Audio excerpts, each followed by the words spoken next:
Bagaimana mungkin dia bisa mampu? Sebab awal pertama kali bertemu dengan sosok yang aslinya malaikat Jibril menghadirkan dirinya, itu sulit bagi beliau. Ibarat kata ibu baru melihat orang pertama kali dikenal, tiba-tiba menyampaikan pesan, gimana gak gemetar? Maka Nabi pada saat itu gemetarnya luar biasa. Yang kemudian ada lagi ayat yang mengatakan bahwasanya Nabi itu ketika direspon oleh beliau, ma'ana biqori. Ma'ana biqori maknanya sebagai ma istifham. Ma istifham itu artinya pertanyaan, apa yang harus saya baca? Ya.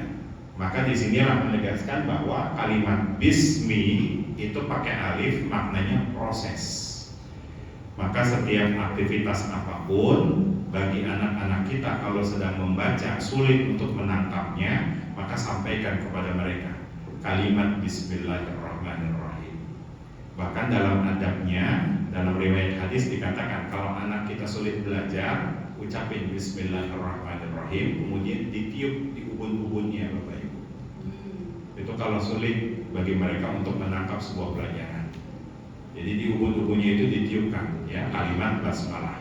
Itu salah satu di antara ijazah oleh guru-guru kita semuanya, dan itu dari riwayat Imam Tirmidzi ya. Ditiup ubun-ubunnya, kalaupun juga belum bisa maka keningnya. Ya, keningnya dicium gitu. Nah, kalaupun belum mampu juga maka pipinya. Kalau belum mampu juga maka tangannya. Tangannya jangan, mohon maaf, jangan telapaknya saja tapi baliknya juga. Nah, itu salah satu, itu tambahan saja. Tapi dalam redaksi hadis cukup ubun-ubunnya saja yang ditiup dengan kalimat basmalah. Jadi bismillahirrahmanirrahim. Maka pada saat itu pula akhirnya apa yang direspon oleh malaikat, oleh Nabi Muhammad, lancar bacaannya. Saking lancarnya persis kayak orang santri yang sedang menghafal Al-Quran. Santri kan kalau lagi ngafalin Al-Quran tajwidnya ditabrak semua. Dzalikal kitab la raiba fihi hudan lil muttaqin alladzina yu'minuna bil ghaibi, ditabrak semua. Begitupun sebaliknya Nabi Muhammad saking lancarnya dia baca semua. Maka pada saat itu diingetin la tuharrik bihi lisanaka lita'jala bi. Surah Al-Qiyamah. Jangan terburu-buru, jangan cepat-cepat. Inna alaina jam'ahu wa qur'ana fa idza qara'na fattabi qur'ana. Maka turun itu mengingatkan kepada Nabi Muhammad sallallahu alaihi wasallam. Iqra bismi rabbikal ladzi khalaq. Bacalah, literasilah wahai Muhammad dengan menyebut nama Tuhanmu yang telah menciptakan. Ayat kedua, khalaqal insana min 'alaq, yang telah menciptakan manusia ini dari 'alaq. Apa 'alaq?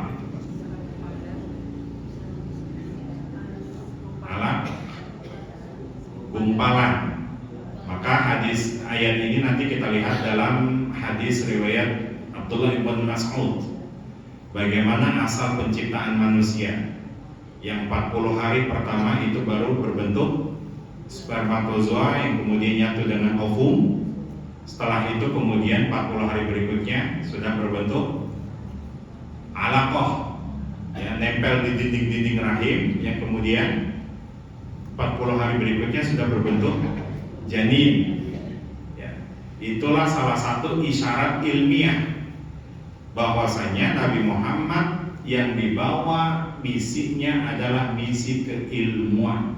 Makanya banyak di antara orang-orang kafir Quraisy yang tidak menerima hal demikian. Karena apa? Karena belum terbukanya hazanah ilmiah saat itu. Hazanah sains belum dibuka. Tapi ketika Nabi Muhammad menyampaikan risalah dakwahnya, oh ini loh penciptaan. Ada di antara mereka yang kemudian takjub apa yang disampaikan oleh Nabi Muhammad SAW. Siapa di antaranya?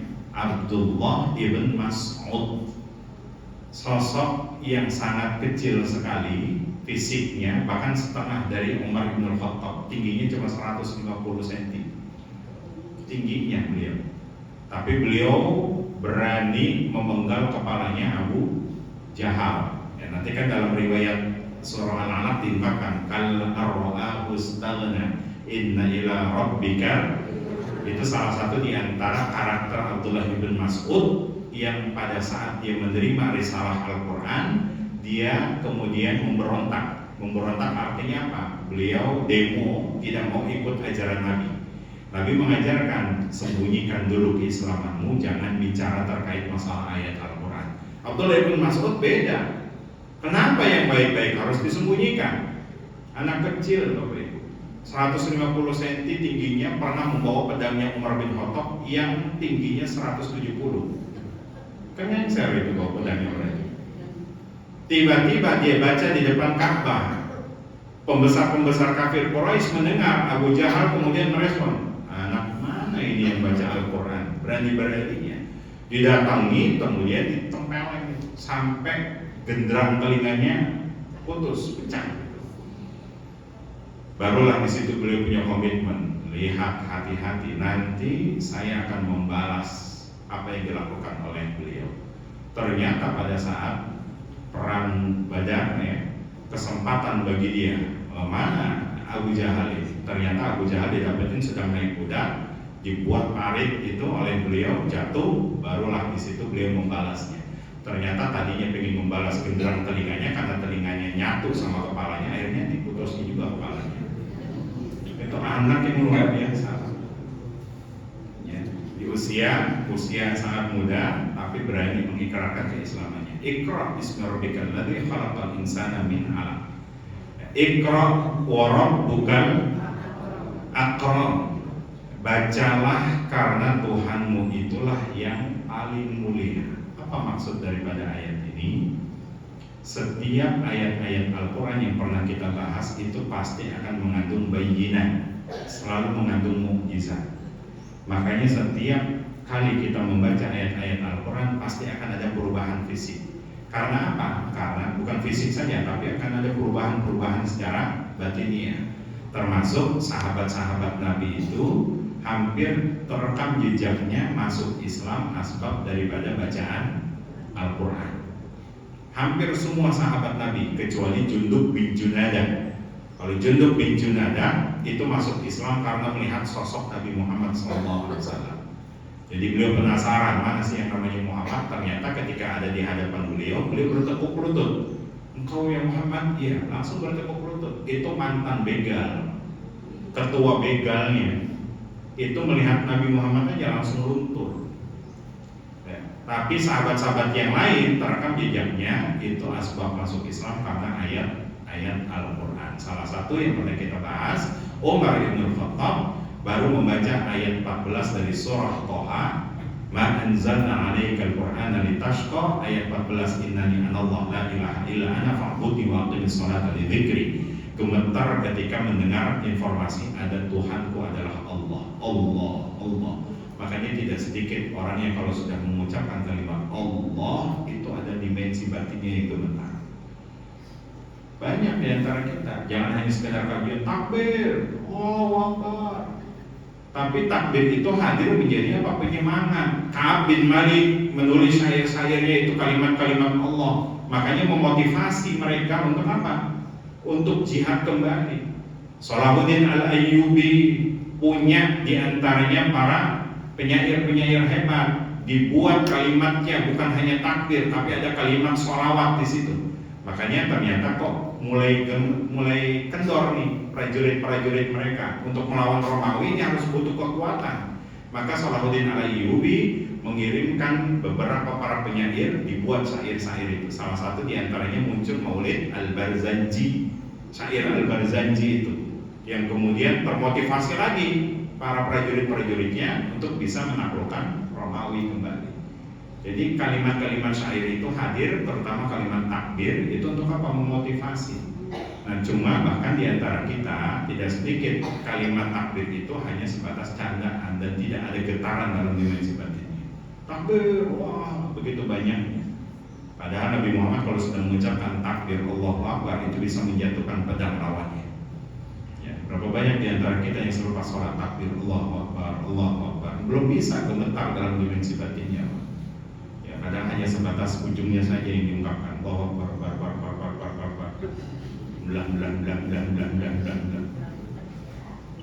Maka Bapak Ibu dirahmati Allah Subhanahu wa taala, Iqra wa rabbukal akram alladzi 'allama bil qalam 'allamal insana ma lam ya'lam.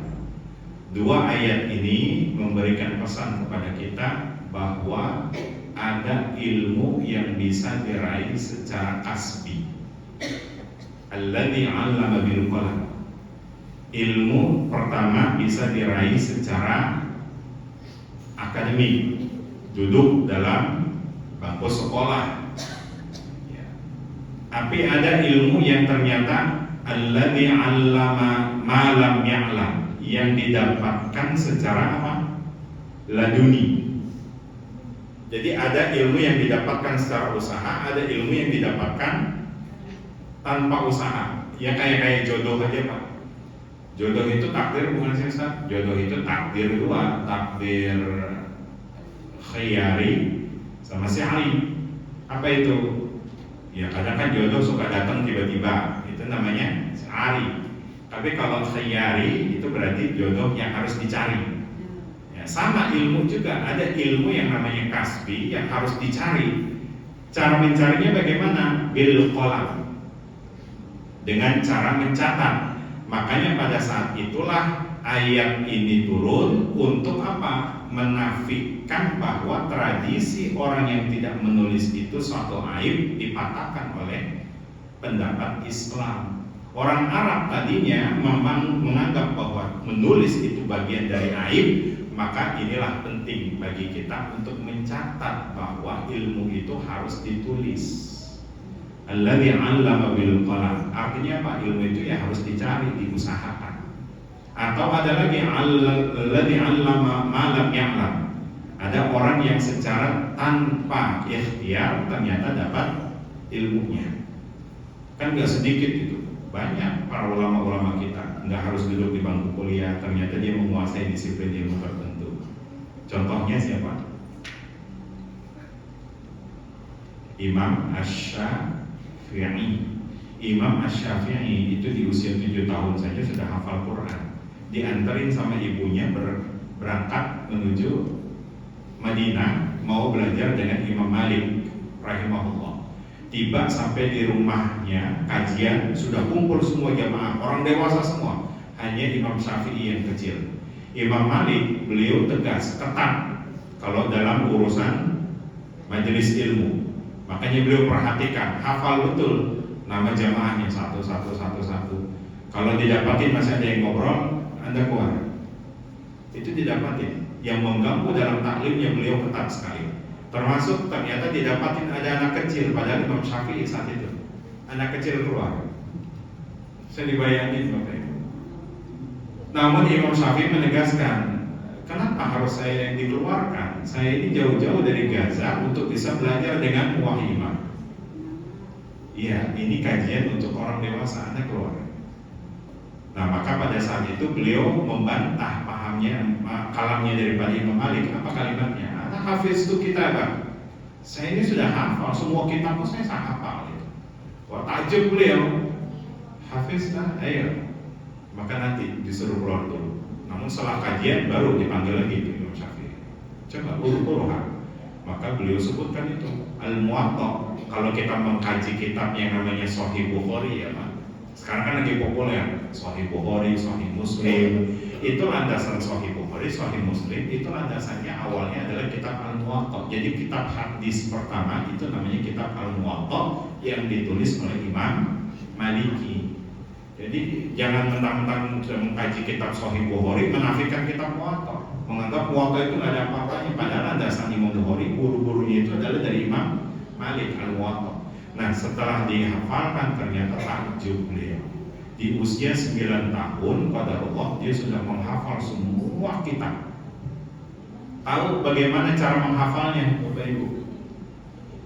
Imam Syafi'i cuma tidur dan yang jadi bantalnya adalah kitab-kitab Imam Malik semua.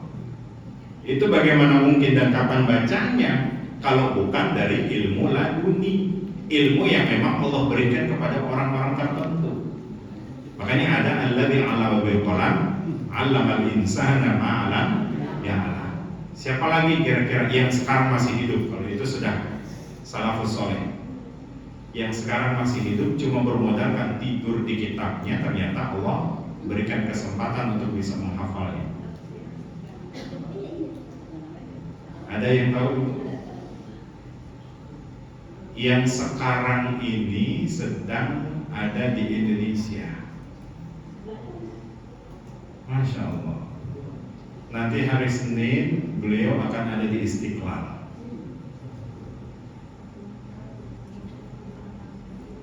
Siapa?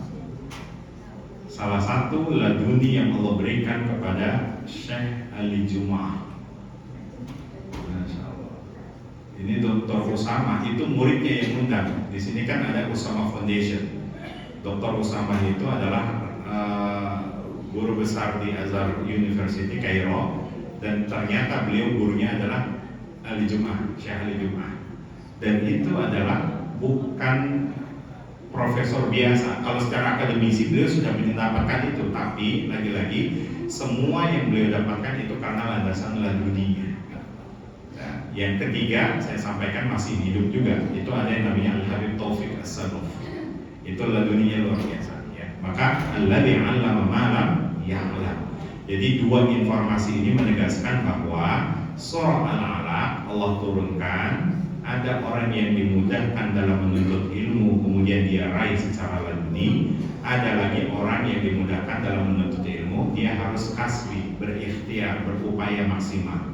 Terlepas dari itu semuanya, Allah ingin menegaskan kembali kepada kita dari surah Al-Alaq ayat 1 sampai ayat 5 bahwa ini starting point untuk menjadi orang soleh terlebih dahulu. Pondasinya apa? Dari disiplin ilmu. Makanya Nabi Muhammad SAW di usia 40 tahun, yuk solehkan dulu dirimu sebelum engkau menyampaikan itu semuanya kepada orang-orang yang menjadi tanggung jawabmu. Maka dibuat dulu, kalau mau berdakwah kita menyolehkan diri dulu, baru kita bisa menyampaikan kepada orang lain. Nah, ini menjadi teguran buat mereka yang harus terjun di dunia dakwah. Sebagaimana Nabi Muhammad SAW starting pointnya diturunkan surah Al-Alaq, sekarang kan memberikan isyarat bahwa harus menyolehkan terlebih dahulu dirinya, baru nanti bisa menyampaikan kepada orang lain.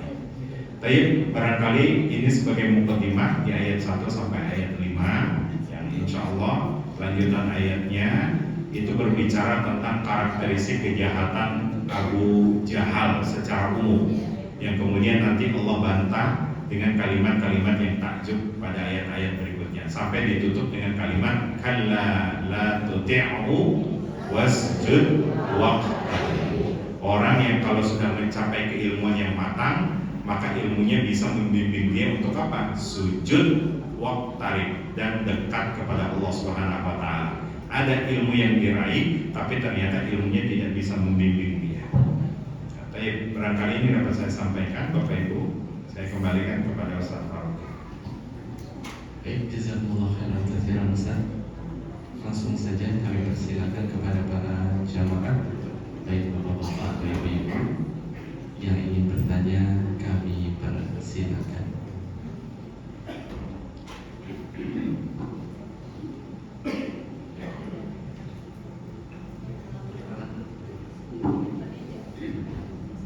Assalamualaikum warahmatullahi wabarakatuh. Waalaikumsalam. Nama saya Alizar Jamil. Tadi Ustaz menyampaikan saya dengar itu suatu dakwah kepada mewakili suami Rusia itu adalah Rasulullah yang menulis. Saya mau menjelaskan. Terima kasih. Penjelasan lanjut tentang surat Nabi ke raja-raja. Ya. Surat Nabi ke raja-raja itu apa? Isinya adalah menyampaikan risalah dakwah beliau. Raja Muqawqis itu diminta aslim taslam. Ya, Raja Muqawqis diminta, ini ada loh ajaran yang dekat dengan Tuhannya. Maka ketika engkau mengikuti ajaran ini, insya Allah aslam, kalian akan selamat. Di situ tidak mengislamisasi, tidak. Yang mengislamisasi secara paksa, tapi menyampaikan risalah-risalah amanah dari Allah Subhanahu wa taala. Semua isi suratnya sama. Ya, termasuk ke Raja Kisra. Cuma responnya Raja Kisra bagaimana, Pak? Tidak terima. Ya, kemudian disobek, dan bahkan yang menyampaikan risalahnya, suratnya itu kemudian sempat dipenjara, ya, sempat diperlakukan yang tidak baik. yang kemudian itu sampailah informasi kepada Nabi Muhammad SAW.